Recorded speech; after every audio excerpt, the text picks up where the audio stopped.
Bonjour les enfants, on est toujours avec le son ouin et c'est le deuxième jour. Tu peux te rappeler un petit peu l'histoire, on est avec cette page et on va commencer tout de suite par une dictée de mots. Un coin,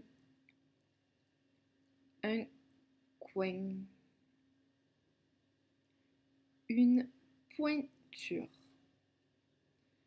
une pointure,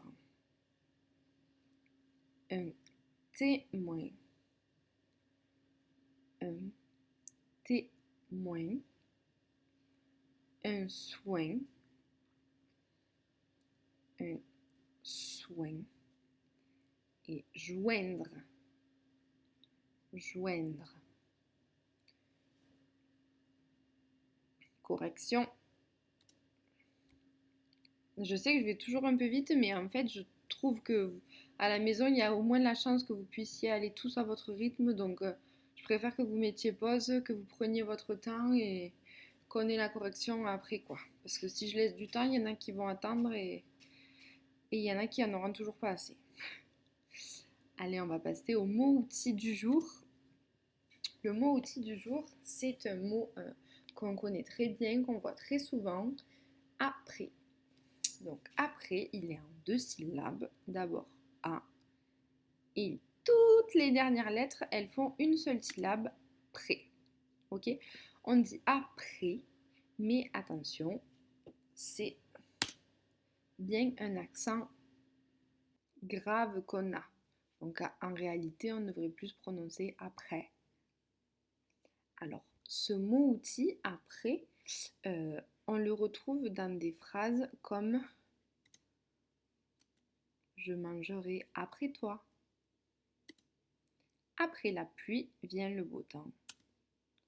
Tu arrives après la tempête. Euh, il, euh, il nous permet de situer dans le temps. Je mangerai après toi. Ça nous donne à quel moment on mange après toi. Après la pluie vient le beau temps. Quand est-ce que vient la pluie? Quand est-ce que vient le beau temps? Après la pluie. Et tu arrives après la tempête. Encore une fois, quand est-ce que tu arrives après la tempête? Ça nous permet souvent de répondre à la question quand. Il s'agit d'une préposition, même si tu n'as pas à le retenir, mais ça te permet de savoir qu'il est invariable. Il s'écrit toujours comme ça. Il y a toujours un S. A, P, R, E, accent grave, S. Ok? On va passer à lire les phrases et ça nous permettra de lire une autre phrase qui contient ce mot outil. Tu les lis et à chaque fin de phrase, tu remets lecture pour avoir la correction et voir si tu la comprends bien. Ok? Allez. Je suis témoin. Il a pris un coup de poing.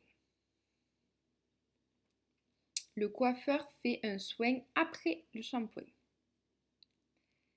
Il a relié les points du dessin avec beaucoup de soin. Et le cochon a retourné tout le foin avec son groin. Tu commences un peu à t'habituer à ce son, ouin. Petit exercice sur la classe numérique euh, pour toujours dans notre travail d'étude de la phrase. Attention bien, des majuscules au début, point à la fin et ça veut dire quelque chose. On va continuer avec l'histoire de Taoki. Là, tu prends ton manuel, tu la lis tranquillement et ensuite je te la lis et on explique un peu les mots. Après le rodéo, Taoki rejoint Hugo qui s'occupe de Tornado. Hugo le rafraîchit. Il lui passe de l'eau sur les jambes.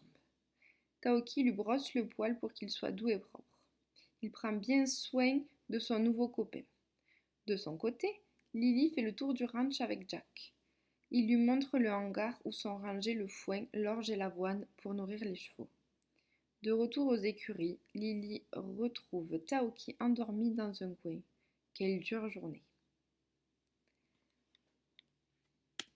Pour le début des explications, il prend bien soin. Alors prendre soin, ça veut dire s'occuper. Il prend soin de son nouvel ami, il le cajole un peu. Voilà, on me dit souvent aussi ça quand quelqu'un est malade. Je prends soin de lui parce qu'il est malade. Je lui apporte des mouchoirs, je lui fais à manger ce qu'il aime.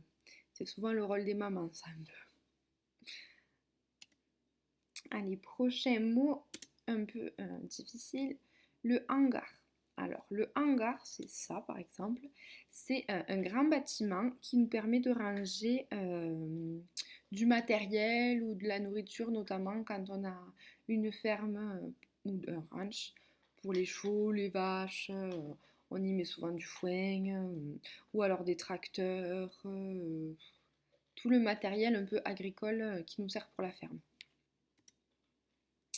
Ensuite, justement, on nous parle de foin, ça vous connaissez, d'orge, donc de l'orge, et de l'avoine. Ce sont deux céréales qui permettent ici de nourrir les chevaux. Si tu veux voir à quoi ça ressemble, là, tu as toutes les céréales. Donc, l'orge est ici et l'avoine là. C'est des petites graines un peu.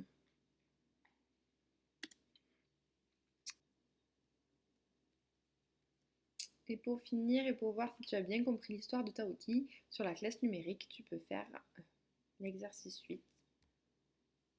Bon travail.